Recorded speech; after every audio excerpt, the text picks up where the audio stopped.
Good evening. Kohinoor ఒక వజ్రం కాదు, అదో భావోద్వేగం. కోహినూర్ ఒక రాయి కాదు, చరిత్రకు నిలువుటద్దం. శతాబ్దాల తెలుగు జాతికి సజీవ సాక్ష్యం.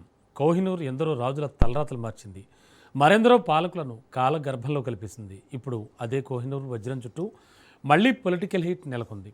బ్రిటన్ రాజు అమెరికా పర్యటనలో ఉండగానే న్యూయార్క్ మేయర్ మామ్దాని బాంబ్ పేల్చారు. ఆయన వినతుల్ని ఇంగ్లాండ్ పట్టించుకుంటుందా? భారత వాణిని వినిపించేందుకు ఆయన ప్రయత్నించారా? రానున్న రోజుల్లో ఘర్ వాపసీ ఖైమా?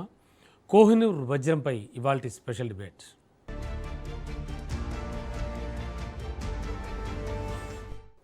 కోహినూర్ వజ్రాన్ని ఇండియాకు ఇచ్చేయాలని బ్రిటన్ రాజు చార్లెస్ III కోరతానని న్యూయార్క్ మేయర్ మమ్దాని చేసిన వ్యాఖ్యలు చర్చనీయాంశమయ్యాయి. బ్రిటన్ రాజు చార్లెస్ III రాణి కెమిల్లా అమెరికాలో పర్యటిస్తున్నారు. న్యూయార్క్లోని 9/11 స్మారక చిహ్నాన్ని సందర్శించారు. బ్రిటన్ రాజుతో విడిగా మాట్లాడే అవకాశం వస్తే కోహినూర్ అంశాన్ని ప్రస్తావిస్తానని చెప్పుకొచ్చారు న్యూయార్క్ మేయర్ మామ్దాని. చార్లెస్ IIIతో ఆయన మాట్లాడినప్పటికీ వాళ్ళిద్దరి మధ్య కోహినూర్ ప్రస్తావన వచ్చిందా లేదా అనేది స్పష్టంగా తెలియలేదు. మామ్దాని కామెంట్లపై స్పందించేందుకు బకింగ్హామ్ ప్యాలెస్ నిరాకరించింది.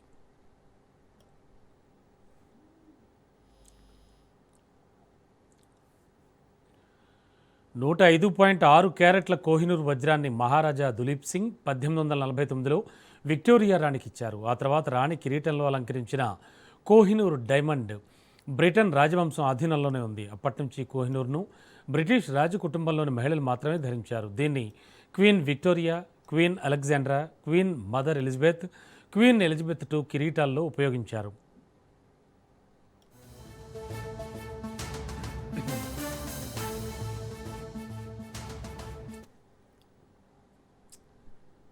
నిజానికి తెలంగాణలోని కొల్లూరు గనుల్లో కోహినూర్ వజ్రం లభించిందని చరిత్రకారులు నమ్ముతారు. 13వ శతాబ్దంలో ఓరుగలను పాలించిన కాకతీయులు భద్రకాళి అమ్మవారి కన్నుగా ప్రతిష్ఠించారని స్థానికులు చెబుతూ ఉంటారు.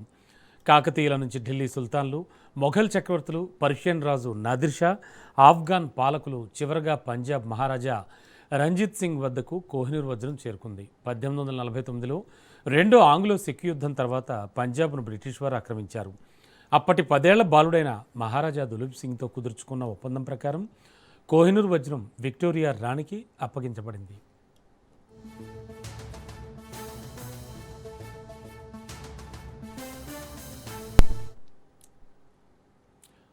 అప్పటికీ ఇప్పటికీ ఎప్పటికీ కూడా కోహినూర్ మందే. గతంలో ఎన్నో విలువైన వస్తువులు ఇండియా దాటినా తిరిగి మన చెంతకు చేరిన దాఖలాలు ఉన్నాయి. అలాంటి కోవలోకి కోహినూర్ వజ్రాన్ని చేర్చాలన్నది కోట్లాది భారతీయుల చిరకాల వాంఛ. అయితే ఆ ప్రయత్నాలు అంత తేలిగ్గా సాధ్యపడేలా కనిపించడం లేదు. 1947 నుంచే కోహినూర్ని ఇండియాకు తెప్పించాలని ప్రయత్నం చేస్తోంది కేంద్ర ప్రభుత్వం. 1953లో బ్రిటన్ రాణి ఎలిజబెత్ IIకు విన్నపం చేసింది. 2009లో కోహినూర్ని ఇండియాకు తెప్పించాలని మహాత్మా గాంధీ మనవడు తుషార్ గాంధీ డిమాండ్ చేశారు. 2013లో భారత ప్రభుత్వ డిమాండ్ను తోసిపుచ్చారు నాటి బ్రిటన్ ప్రధాని డేవిడ్ కామెరూన్. ఇలా కోహినూర్ వజ్రాన్ని తెప్పించేందుకు ఇండియా చేసిన ప్రయత్నాలు చాలానే ఉన్నాయి. కొద్ది రోజులుగా ప్రధాని మోడీ కూడా భారతీయ పురాతన సంపద కోసం దౌత్య ప్రయత్నాలు చేస్తున్నారు. విగ్రహాలు, శిల్పాలతో పాటు కళాఖండాలను తిరిగి తీసుకురావడానికి వ్యూహరచన చేస్తున్నారు. అయితే ఇండియాతో పాటు కోహినూర్ మాదే అంటున్నాయి పాకిస్తాన్, ఆఫ్ఘనిస్తాన్ దేశాలు. 1976 సంవత్సరంలో ఏకంగా బ్రిటన్ ప్రధానికి పాకిస్తాన్ ప్రధాని భుట్టో లేఖ రాశారు. 2000లో కోహినూర్ మాదేనంటూ తాలిబాన్లు డిమాండ్ చేశారు.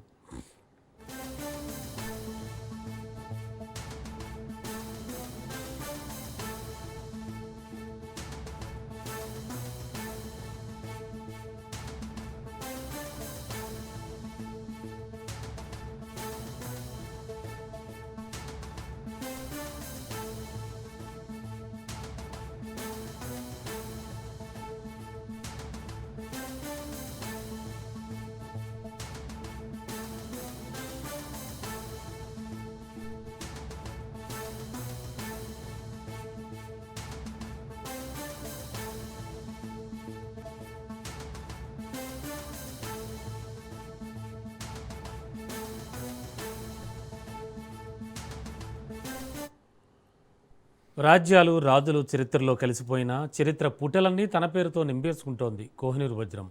తన్ను దక్కించుకున్నామని విర్రవీగిన వారిని కాల గర్భంలో కలిపేసి తానెవ్వరికీ సొంతం కాదని ఎలుగెత్తి చాటుతోంది. ప్రపంచంలో తనకు పోటీ లేదని, తన మెరుపునకు ఏదీ సాటి లేదని సగర్వంగా చాటి చెబుతోంది.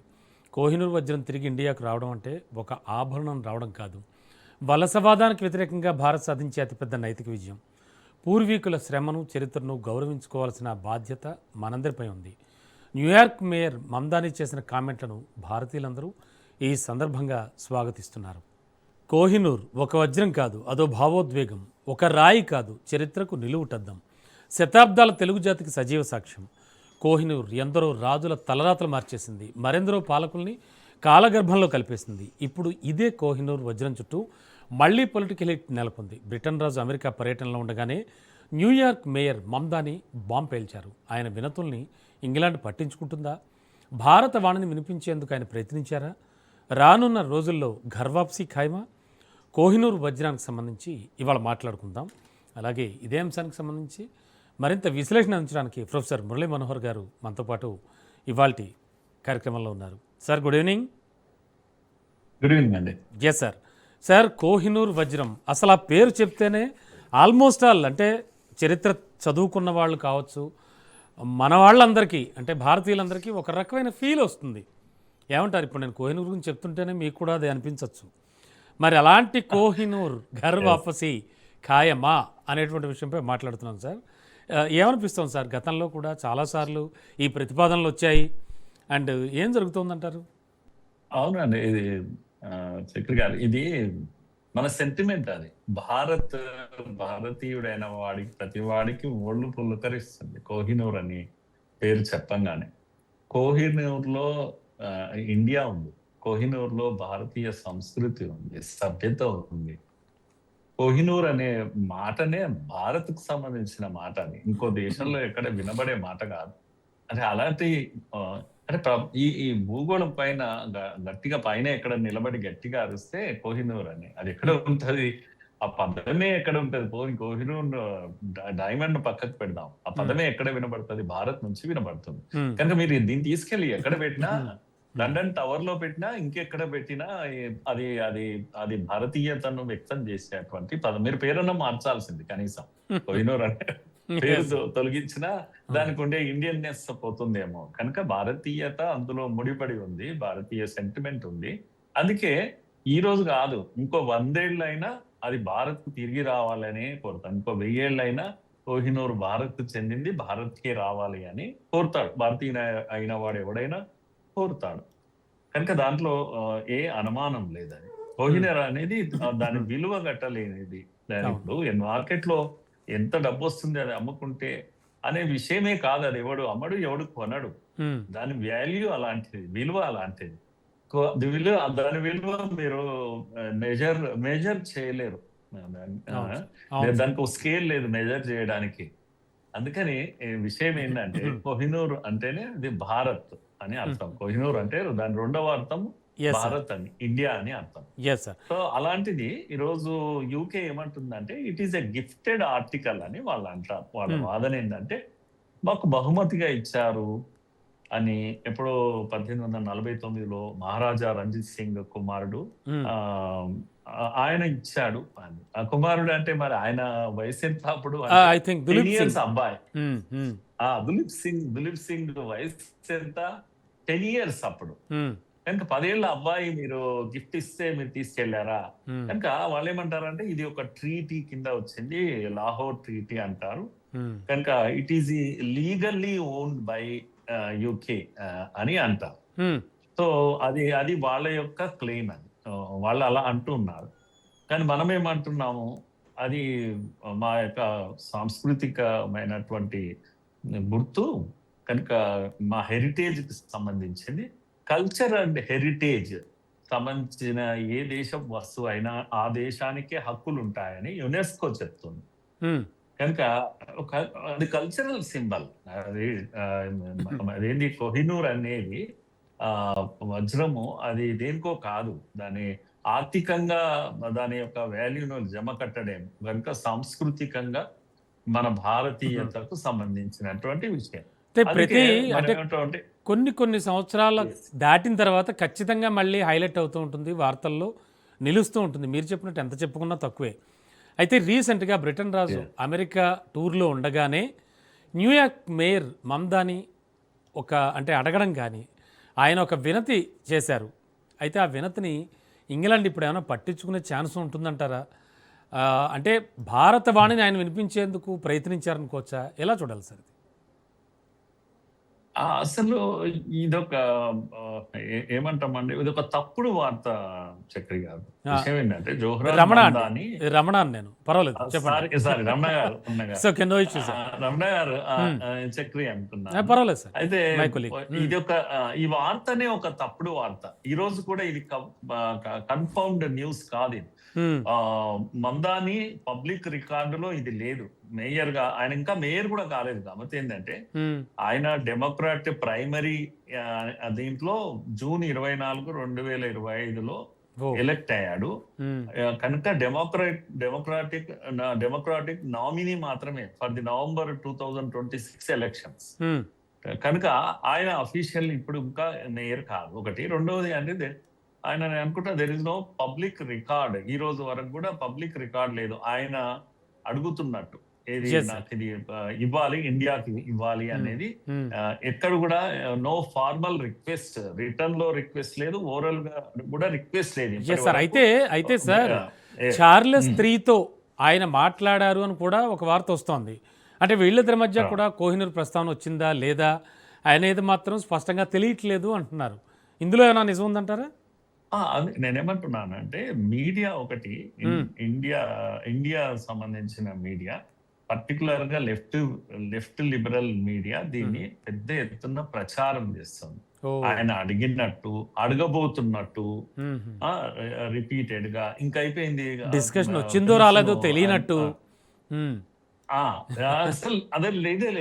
ఈ రోజు కూడా మీరు కన్ఫర్మ్డ్ న్యూస్ ఏంటి అంటే అఫీషియల్ రికార్డ్ లో ఏదీ లేదు. కాకపోతే మమ్దాని ఇండియా రూట్స్ ఉన్నాయి, ఉగాండా ఫాదర్ అయిన తల్లి ఇండియా కనుక భారత్ లో ఒక సంచలనమైన వార్త అవుతుంది. ఆయన అడిగాడు అంటే భారతీయులంతా పులకిస్తారు. కనుక ఆయన అడగకపోయినా అడిగినట్టు ఇక్కడ పెద్ద ఎత్తున ప్రచారం మొదలు పెట్టారు. ఆయన అంటే అడిగితే తప్పేం లేదు, ఆయన అడగవచ్చు, చాలా మంచిదే. కానీ ఇంకా అడగలేదు. ఈ క్షణం వరకు ఆయన ఏమి అడగలేదు. ఆయనకు ఉన్నటువంటి సౌత్ ఏషియన్ రూట్స్ కానీ, ఇండియన్ రూట్స్ కానీ, ఇండియా ఐడెంటిటీ కానీ, ఆయన ప్రోగ్రెసివ్ పాలిటిక్స్ ఏతున్నావో ఇవన్నీ కూడా ఒక ఆధారం. వాటికి ఏంటంటే ఆయనకు ఒక ప్రచారం కల్పిస్తున్నారు. ఆయన కానీ ఫార్మల్ గా ఒక రిక్వెస్ట్ చేసినట్టుగా ఒక డాక్యుమెంట్ లేదు. ఎక్కడ కూడా ఆన్లైన్ లో లేదు, ఆఫ్లైన్ లో లేదు. కనుక జోహ్రాన్ అనేటువంటి వ్యక్తి, మమ్దాని అనేటువంటి వ్యక్తి is only New York state assembly member. ఆయన న్యూయార్క్ యొక్క స్టేట్ అసెంబ్లీ మెంబర్ 2021 నుంచి ఉన్నాడు. పర్టికులర్ గా ఈ లెఫ్ట్ వింగ్ పాలిటిక్స్ లో ఆయన పేరును వీళ్ళు వాడుకుంటుంటారు. ఇండియాలో ఉండే వాళ్ళంతా కూడా వాడుకుంటుంటారు. ముఖ్యంగా ఆయన ముస్లిం ఐడెంటిటీని ఇంకా ఎక్కువ చేసి మన భారతదేశంలో మీడియా, లెఫ్ట్ వింగ్ మీడియా వాడుతున్న పేరు వాడుతాము మాత్రమే గాని వాస్తవంగా ఇది జరగలేదు. ఆయన రిక్వెస్ట్ ఆయన వైపు నుంచి ఏమీ లేదు అని నేను గంటాపతంగా చెప్పగలను. Sure sir. అయితే maybe you are correct sir. ఎందుకంటే మమ్దాని కామెంట్లపై స్పందించడానికి బకింగ్హామ్ ప్యాలెస్ కూడా నిరాకరించిందంటూ ఒక వార్త మనకు తెలుస్తోంది. బకింగ్హామ్ ప్యాలెస్ ఎప్పుడు స్పందిస్తుంది అంటే అఫీషియల్ గా అక్కడి నుంచి నిజంగా న్యూయార్క్ మేయర్ స్థాయి వ్యక్తి అడిగితే, ఒక లెటర్ పెడితే బకింగ్హామ్ ప్యాలెస్ నుంచి ఏదో ఒక స్పందన వస్తుంది. నో అనే వస్తుంది, ఎస్ అన్న వస్తుంది. ఎందుకు లేదు అంటే లేని వార్తకు స్పందించకూడదు వాళ్ళు, కనుక స్పందించలేదు. అయితే ఇండియా మాత్రం అఫీషియల్ గా ఈ ప్రభుత్వం అయినా ఇంకే ప్రభుత్వం అయినా రిపీటెడ్ గా ఈ రిక్వెస్ట్ చేస్తూ ఉంది. మనకు ఇది యూకేను అడుగుతూనే ఉంది. ఉదాహరణ 1947 మనం స్వాతంత్రం వచ్చినప్పటి నుంచి కూడా ఈ డిమాండ్ మనం చేస్తూ ఉన్నాం, రిక్వెస్ట్ పెడుతూ ఉన్నాం. లేటెస్ట్ గా 2023లో కూడా మనకు ఎవరు జయశంకర్, మన ఎక్స్టర్నల్ అఫైర్స్ మినిస్టర్ జయశంకర్ ఆయన ఒక స్టేట్మెంట్ కూడా రిలీజ్ చేశాడు. India will pursue return of stolen art facts అని అన్నాడు, ఇంక్లూడింగ్ కోహినూర్ అనే మాట అన్నాడు. Yes sir. అంటే దొంగిలించిన ఆ కళాఖండాలను అన్నిటినీ కూడా తీసుకురావడానికి గట్టి ప్రయత్నం మేము చేస్తున్నాము. ఈ పదం దయచేసి మీరు నోట్ చేసుకోవాలి. దొంగిలించబడిన అనేటువంటి పదము కానీ మరి ఇంక్లూడింగ్ కోహినూర్. సార్ కానీ గిఫ్టెడ్ అంటే వారికి గిఫ్ట్గా ఇచ్చింది 10 సంవత్సరాల పిల్లాడు అనేటువంటిది కూడా ఒక వార్త ప్రచారంలో ఉంది కదా సార్ మరి. ఎస్ ఎస్ ఇది ప్రచారం ఉంది. రికార్డ్స్ వాళ్ళే సృష్టించుకున్నారు. యూకే సృష్టించుకున్న రికార్డ్స్ ఇవి. ఇండియా ఎక్కడ కూడా ఇండియా సిగ్నేచర్ లేదు, ఇండియా చెప్పింది లేదు. కోహినూర్ వాజ్ ఏ గిఫ్టెడ్ ఇది టు క్వీన్ విక్టోరియా అని వాళ్ళు రాసుకున్నారు. 1949 లో మహారాజా రణజిత్ సింగ్ మీరు చెప్పినట్టు వాళ్ళ అబ్బాయి it was under treaty, Lahore treaty, దీంట్లో ఆయన ఇచ్చినట్టు ఈమె పుచ్చుకున్నారు. తన యొక్క దీంట్లో క్రౌన్ లో ఏమంటాము దీనికి పెట్టుకున్నట్టుగా ఆమె చెప్పుకున్నది. తన యొక్క కిరీటంలో పెట్టుకున్నట్టుగా చెప్పింది. సో ఆ నుంచి అది చాలా మన దగ్గర కూడా విషయం ఏంటంటే, ముఖ్యంగా మనం తెలంగాణ వాసులం కనుక ఇది మన ఓరుగల్లు కాకతీయ సామ్రాజ్యానికి సంబంధించినటువంటి వజ్రం. ఇది ఇక్కడే తయారైంది. మొత్తం తయారైనప్పుడు మన దగ్గర 13వ శతాబ్దంలో మన దగ్గర తయారైంది. మన భద్రకాళి అమ్మవారి కన్ను రూపంలో ఈ వజ్రం ఉండేది అని చెప్పేసి. అవునండి. తర్వాత కొల్లూరులో దొరికింది, సుల్తాన్లో కొల్లూరులో దొరికింది, కొల్లూరు తవ్వకాలు జరిగేవి అక్కడే దొరికింది ఇది. తర్వాత దీన్ని సానబట్టారు. అసలు గమ్మత్ ఏంటంటే బ్రిటిష్ వారు దీన్ని దీన్ని ఏమంటారండి, క్యారెట్స్ ను 136 క్యారెట్స్ ను 105.6 క్యారెట్స్ కు తగ్గించారు. దీని క్వాలిటీని క్యారెట్స్ తగ్గిస్తే దాని యొక్క షైనింగ్ పెరుగుతుంది అని. 1852లో దాని యొక్క బ్రిలియన్స్ అంటాము, అంటే దగదగ మెరిసే దాన్ని ఇంకా పెంచడానికి వాళ్ళు కొన్ని దాని మీద ప్రయోగాలు చేశారు. తర్వాత 1937లో ఇది ఏం చేశారంటే ఎలిజబెత్ క్రౌన్ గా ఉండేది, అంటే కిరీటానికి ఉండేది. ఇప్పుడు ఎక్కడ ఉంది అంటే టవర్ ఆఫ్ లండన్ అని, మీకు లండన్ బ్రిడ్జ్ దగ్గర ఒక పెద్ద టవర్ ఉంటుంది. అక్కడికి వెళ్తే మీకు ఇప్పటికి కూడా డబ్బులు కట్టి నేను వెళ్ళాను కనుక చెప్తున్నాను, బాగా డబ్బులు చేస్తారు మనం కేవలం చూడడానికి. అయితే మీరు చూసారా సార్ ఇది? మీరు చూసారా? అవునండి, వెళ్ళొచ్చు. ఎంత దగ్గరికి చూసారు సార్? ఎలా ఉంది? చాలా దూరం నుంచి చూశాను. అంత డెకరేటివ్ గా అక్కడ పీస్ గా మధ్యలో పెట్టారు. అయితే విషయం ఏంటంటే మన వస్తువు, మన వాళ్ళు, మన భద్రకాళి దగ్గర తయారు చేసిన వజ్రం ఈ రోజు అక్కడ ఉంది. మనం దూరం నుంచి చూస్తాము, డబ్బులు ఇచ్చి వెళ్ళి చూసి వస్తుంటాం. ఇది మన పరిస్థితి, ఇది మన యొక్క పరిస్థితి. అయితే ఏది ఏమైనా గానీ మొఘల్ల నుంచి, ఇది ఢిల్లీ మొఘల్ల నుంచి పర్షియన్ కింగ్స్ చేతిలోకి వెళ్ళింది నాదిర్ షా అనేటువంటి. తర్వాత ఆఫ్ఘనిస్తాన్ తాలిబాన్ల చేతిలోకి కూడా పోయింది. తర్వాత పంజాబ్ సిక్కుల చేతికి వచ్చింది. కాకపోతే ఇంగ్లాండ్ అండ్ సిక్కుల యుద్ధం తర్వాత అది వాళ్ళ చేతికి ఇంగ్లీష్ వాళ్లకు రంజిత్ సింగ్ కుమారుడు అప్పచెప్పినట్టు రికార్డ్స్ లో వాళ్ళు రాసి పెట్టారు. మనం రాసింది కాదు, వాళ్ళు రాసుకున్నారు. ఎనీహౌ ఏది ఏమైనా కళ్ళకు కొట్టొచ్చేటువంటి కనబడే జిగేలు మన కళ్ళు కూడా మూసిపోయే ఆ యొక్క డైమండ్ మనది, అది మన భారతీయులది, మన తెలంగాణ వాసులది. ఇప్పుడు ఈ రోజు చర్చనీయాంశం కావడం సంతోషము. అయితే దీని యొక్క డిమాండ్ నేను ఇంతకుముందు చెప్పినట్టుగా జయశంకర్ గారు 23లో చేశారు. అంతకుముందు కూడా ఈవెన్ తుషార్, గాంధీ మనమడు తుషార్ ఉన్నాడు కదా అండి, ఆయన కూడా ఒకసారి 2013లో అడిగాడు. కెమరూన్ ఎవరైతే ప్రైమ్ మినిస్టర్ కెమరూన్ ఉన్నప్పుడు, డేవిడ్ కెమరూన్ ఉన్నప్పుడు ఒక రిక్వెస్ట్ చేశాడు, అయ్యా ఇది మా కల్చరల్ ఐడెంటిటీ, అది మాకు ఇవ్వండి అని అడిగాడు. ఆయన రిజెక్ట్ కూడా చేశారు. ఈ రికార్డ్స్ లో ఉన్నాయి ఇవన్నీ కూడా. సో అలా మనం ఎప్పటికప్పుడు అడుగుతూనే వస్తున్నాం. పాకిస్తాన్ కూడా 1976 లో అడిగినట్టు రికార్డ్ లో ఉంది. భుట్టో అడిగింది, ఇది మాది అని పాకిస్తాన్ నా డౌట్ అదే, నా డౌట్ కూడా సార్. ఇన్ఫాక్ట్ ఒకవైపు పాకిస్తాన్, మరోవైపు ఆఫ్ఘనిస్తాన్ కూడా క్లెయిమ్ చేసుకుంటున్నాయి ఇది మా దగ్గర దొరికిందే, ఇది మాది అని. ఎందుకంటే అప్పుడు కంబైన్డ్ కంట్రీ కదా భారతదేశం అనేది. పాకిస్తాన్, అవిభాజ్య భారత్ కనుక వాళ్ళు క్లెయిమ్ చేయొచ్చు ఇది మాది మాది అనొచ్చు. కానీ ఎస్ ఏది ఎవరు ఎన్ని చెప్పినా ఈ తెలంగాణ వాళ్ళది, ఇది పక్క భారతీయులదే. కనుక మనం ఆ విషయంలో ఏమంటాము, సినిమా డైలాగ్ చెప్పాలంటే తగ్గేదేలే అన్నట్టుగా ఉండాలి. చెప్పొచ్చు. ఎస్ సార్ బహుశా బహుశా అందుకే అందుకే అంటే కొన్ని సంవత్సరాల తర్వాత మళ్ళీ హైలైట్ అవుతుందేమో ఇది. అండ్ సార్ మోర్ ఓవర్ అంటే మోస్ట్లీ ఎక్కువగా ఈ బ్రిటిష్ రాజవంశంలో ఉన్నటువంటి అంటే చాలా రాణుల కిరీటంలో పొదగబడింది ఇది. అంటే ఆ రాజవంశం ఆధీనంలోనే ఉంది. అండ్ బ్రిటిష్ రాజ కుటుంబంలో ఉన్న మహిళలు మాత్రమే దీన్ని ధరించేవారు సార్. చాలా సుందరాంగలు, అందగత్తెలు వాళ్ళే ధరించారు ఇది. సరే సార్, ఇక్కడ ఒక చిన్న డౌట్ ఏంటంటే, వన్స్ మనం ఇచ్చేసాం అంటే దొంగిలించబడింది, పట్టుకెళ్ళిపోయారు, దాడి జరిగి తీసుకెళ్ళిపోయారంటే అది వేరు, అది పక్కన పెట్టి మనం ఇచ్చేసాం అన్నప్పుడు మళ్ళీ మనకు ఆలోచన ఎందుకు?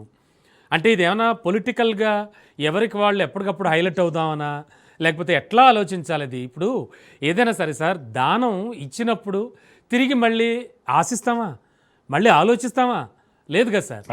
మరి ఈ నేపథ్యంలో ఎందుకు విక్టోరియా, ఎందుకు వాళ్ళని ఈ కోహినూర్ గురించి మళ్ళీ మనం అడగడం ఎలా ఎలా చూడాలంటారు దీన్ని? విలువ అనేది ఆర్థికమైన విలువ.